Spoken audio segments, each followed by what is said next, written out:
Hey guys, what's going on? Welcome back to another episode of the Zcrew podcast. And today, it is Wednesday, August 13th, 2025. And we are continuing our series of a deep dive of all 32 NFL teams in order to get us ready for the official kickoff of the 2025 NFL season. Now, today's team of focus is one of the more last season, one of the more surprising teams in the entire NFL last year, and that is the Denver Broncos. Of course, led by rookie quarterback Bo Nix, who had an amazing season last year. Of course, last season the Denver Broncos finished 10-7, and of course, finished third in the AFC West, and they did end up making the playoffs last year. Very surprising. Of course, not many people saw Bo Nix leading this team to the playoffs. And obviously, it helps having a great coach like Sean Payton. We'll get to him later on. But yeah, obviously Bo Nix had a great season last year. Now the Broncos did lose to the Bills in the wild card game, but I think Broncos fans are happy that they did break one of the longer postseason droughts. I think they hadn't made it since 2016 when they won the Super Bowl, which is pretty insane. So they finally, for Broncos fans, finally made the playoffs. And also for them, they've had a hard time finding their franchise quarterback ever since Peyton Manning left. I believe he left in 2016 after they beat the Panthers in the Super Bowl. So it's been almost 10 years of them trying to find their next franchise quarterback, who certainly looks like they have certainly found their guy now in Bo Nix.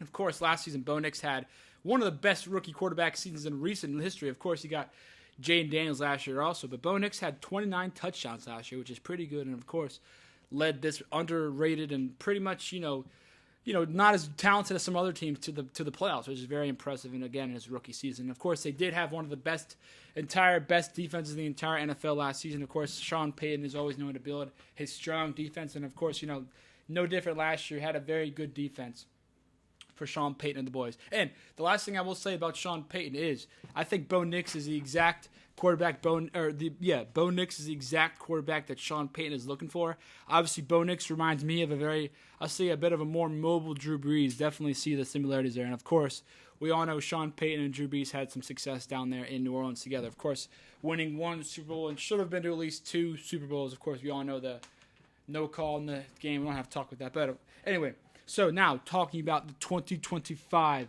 Denver Broncos. Now, of course, when you talk about the Broncos, one of the main first things that comes to your mind is defense. Of course, Sean Payton-led teams got to have a strong defense. They do have some big guys on defense, especially some young guys who are going to be potential superstars in this league that are very underrated right now, including Nick Bitonio. He had an amazing season last year. He's a linebacker. I believe he was first-team All-Pro last year, so obviously very good guy to have on your team. They also have Zach Allen, really good defensive lineman, again, very underrated player.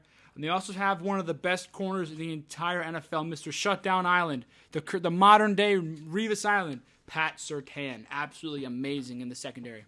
Now, the Broncos also made some very good additions in free agency this offseason. Of course, started by signing free agent tight end Evan Ingram, another big-time weapon for Bo Nix. Of course, maybe stretch the field and hopefully use him more. Of course, down the middle of the field. They did not really get much production out of their tight end last year. So, of course, Sean Payton wants to find a way to get more, finally get a tight end, more targets. Of course, Evan Ingram, big-time tight end. So, great addition for the Broncos offense, as well as signing two of the bigger defensive free agents last season. They stole two guys from the Niners. They signed Dre Greenlaw to a huge offseason contract, as well as safety Tuolanga Hufanga, who somehow, again, a young safety. I don't know why the Niners let him go, but obviously signed with the Broncos, and I think he'll make their defense even more special and unbeatable and pretty much unstoppable as like they were last season. Of course, they also signed running back, one of my former guys, J.K. Dobbins, to, I believe, a one-year contract. So, again, trying to improve their offense by adding some much-needed running back help. But they do always have. The Broncos seem to have a very strong running back room, so I'm not concerned about that. Of course, they have second-year running back Audric Estime, who had a pretty impressive rookie season last year. A kind of underrated guy, but certainly a guy capable of making plays and being one of their main ball carriers. And also the Broncos had a very strong draft. They were able to pick, in my opinion, the best cornerback available in this year's draft. They picked Jedi Barron, cornerback out of Texas, with the 20th overall pick. So, of course, pair him next to Pat Surtain. you could be building a pretty dangerous. They already have a dangerous defense, but potentially even more. You got this guy. They also drafted one of my favorite running back prospects, R.J. Harvey, out of UCF. One of the more, in my opinion, he's gonna be an absolute stud, and I think he has the ability to be the Broncos' starting running back right out the gate in Week 1. Of course, you pair him with J.K. Dobbins, and of course, as I mentioned before, Audric Estime. I think you got a pretty good and strong, possibly underrated and undervalued Broncos running back room. Now, a guy I also did not mention earlier is he had very quietly had one of his career best season last year was wide receiver Courtland Sutton. Of course, as the season progressed, he and Bo Nix easily formed that great connection, and obviously Courtland Sutton did become Bo Nix's go-to guy later on in the playoffs, and of course down the stretch and into the playoffs of last season. So obviously took some time for them to build that chemistry, but once they started clicking, what's his name? My fault. Courtland Sutton, I'm sorry, had 8 touchdowns and over 1,000 yards last year. So a very good season for him. He clearly proved that he can be a wide receiver 1 on any kind of team. And also, they have some very intriguing young receivers as well. They also have second-year player Troy Franklin out of Oregon. Again, I think that's Bo Nix's college teammate. They also have third-year player Marvin Mims, who's a very talented punt returner as well, but he's a very good, sneaky, deep threat weapon down the field. They also have pretty underrated guy last year, Davon Vele, a very tall wide receiver who they used down the stretch last season. Again, he was one of their big-time targets, again, to go with Courtland Sutton last season. And the last thing I would say about the Denver Broncos wide receiver room is I'm a bit worried about who's going to kind of take a lot of the receptions. Again, Evan Ingram is a much-needed addition to this team, so I do expect him to take most of the, carry most of the load offensively besides, obviously, what's his name? I keep saying what's his name? Courtland Sutton. My fault, Courtland. I should know Courtland's name. He helped me win some fantasy games last season. So, obviously, yeah, but very impressive second half of the season for Courtland Sutton last year.